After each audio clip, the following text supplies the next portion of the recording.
High viewers, Guntur కారం ఈ సినిమాకి సంబంధించి ఇప్పటికీ కొన్ని సీన్లు కానీ లేదన్నప్పుడు కొన్ని సన్నివేశాలు కానీ ఏదో విధంగా సోషల్ మీడియాలో ట్రోలింగ్లకు గురవుతూ ఉంది. సో ఈ ట్రోలింగ్ గురించి చెప్పడానికి ముందు నాకు బాగా నచ్చింది ఒకటి ఉంది. సినిమా క్లైమాక్స్లో ఈమె రమ్యకృష్ణ ఆయన దగ్గరికి వచ్చింది. అతను అడుగుతాడు, రమ్యకృష్ణ భర్త మన మహేష్ బాబు నాన్న, నా మీద కోపం పోవటానికి ఇన్ని సంవత్సరాలు పట్టిందా అంటాడు. అప్పుడు రమ్యకృష్ణ చెప్పింది, నాన్నంటే భయం పోవటానికి ఇన్నాళ్ళు పట్టింది అంటది. చాలా చోట్ల ప్రేమికుల మధ్య ఉన్నటువంటి మెయిన్ బ్యారియర్ ఏదైతే ఇదే భయం. అతనంటే ఇష్టం, లైఫ్లో సెటిల్ అయి ఉన్నాడు, నాకు అతనితో పెళ్ళయింది, అంటే దట్ మీన్స్ అమ్మాయి అబ్బాయికి పెళ్ళయింది. బట్ నాకేంటి మా నాన్నంటే భయం, నేను ఒక అమ్మాయిని, నాకు మా నాన్నంటే భయం అన్నట్టు ఉండిపోతున్నా.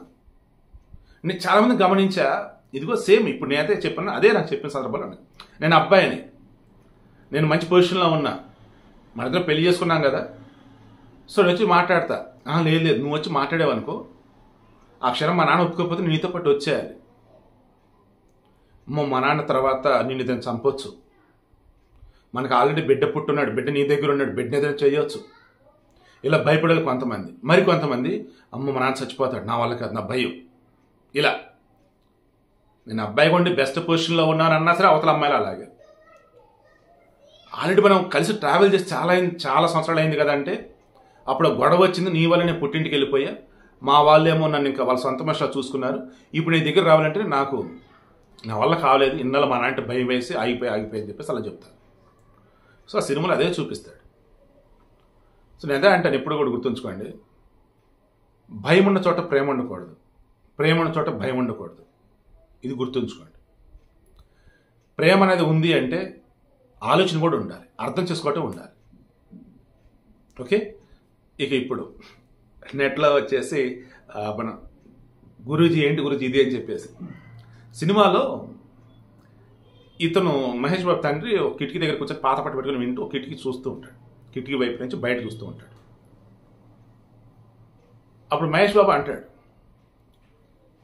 హైదరాబాద్ నుంచి వచ్చే వాళ్ళ కోసం చూస్తున్నాడు ఎదురంటే, అదే హైదరాబాద్ రోడ్డు కాదు, హైదరాబాద్ అసలు అటు సైడ్ కాదు, ఈయన అటే చూస్తూ ఉంటాడు, ఆ మనిషి హైదరాబాద్లో ఉండేది అన్నట్టుగా చెప్తాడు. అంటే ఆయన ఎక్కడైతే కూర్చొని కిటికీలో చూస్తూ ఉంటాడు ఆయన రూమ్లో, అటు సైడ్ అసలు హైదరాబాదే లేదు, అండ్ హైదరాబాద్కి ఆ దిక్కుకి ఆ రోడ్డుకి సంబంధమే లేదు. కానీ క్లైమాక్స్లో మీరు చూడండి, పాటలు వింటూ ఉంటాడు, మహేష్ బాబు కారులో అమ్మని తీసుకొని వస్తూ ఉంటాడు, వాళ్ళ అమ్మ చీర బయట రెపరెపలాడుతూ ఉండేది, ఇంకా అతను సంతోష ఉబ్బి తబ్బిబ్బైపోతూ ఉంటాడు, తీసుకొస్తున్నాడు నా భార్యని అని. ఎక్కడి నుంచి? హైదరాబాద్ నుంచి వాళ్ళు వస్తుంది. అటు హైదరాబాద్ లేదు అని అన్నటువంటి మహేష్ బాబు డైలాగ్ అదే సినిమాలో, హైదరాబాద్ వచ్చే వాళ్ళు అదే రోడ్లో చూస్తూ ఉండేది మళ్ళీ అదే సినిమాలో. సో సినిమా అన్నాక చాలామంది ఏమంటారు, లాజిక్లు వెతకొద్దు అంటారు. కానీ ఏం చేద్దాం, ఇప్పుడు అంత లాజిక్లే వెతుకుతున్నారు. ఇది కూడా అదే. బట్ సినిమాలో నిజం చెప్తాం కదా, నాకు బాగా నచ్చిన లైన్ అయితే అదే, నా మీద అంటే తప్పు చేస్తాడు అతను, తప్పు చేస్తే బాధను తట్టుకోలేక వెళ్ళిపోయేది పుట్టింటికి. సో నా మీద కోపం తగ్గడానికి ఇన్నాళ్ళు పట్టిందా అంటాడు, నాన్నంటే భయం పోవటానికి ఇన్నేళ్ళు పట్టిందని చెప్పేసి ఆమె అంటది. బట్ ప్రేమ అన్నది అతని దగ్గర ఉండేది, ఆమె దగ్గర ఉండేది. కానీ ఏం చేద్దాం, భయం అన్న దానివల్ల దూరంగా ఇన్నాళ్ళు బతుకుతూ ఉంటారు. బట్ మీలో ఎవరు కూడా ఆ భయంతో అలా బతకాలు చేయకండి, అర్థమయ్యేలాగా చెప్పండి, అర్థం కట్టినప్పుడు జాగ్రత్తగా హ్యాండిల్ చేస్తూ మీరు మంచి పొజిషన్లో ఉన్నారు, మీరు బతకాలనుకుంటే దూరంగా వెళ్ళండి. నేను గతంలో చెప్పినప్పుడు కూడా చెప్తున్నా, అక్కడేమో ఉంటాం, వాళ్ళు ఎదురుగానే ఉంటాం, ఇట్లు పిచ్చి పనులు చేయకండి, ఇంకా రెచ్చగొట్టినట్టే.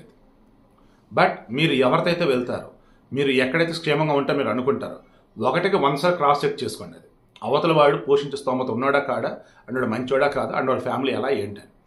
అదర్వైజ్ జీవితాంతం అయినా సరే మీ నాన్న దగ్గరే ఉన్నాడు, ఆయన అర్థం చేసుకునేంత వరకు, లేదు ఆయన ఈ లోకాన్ని విడి వెళ్ళేంత వరకు, అప్పుడు ధైర్యంగా మీకు నచ్చిన మనిషితో సంతోషం గొప్పగా బతకండి.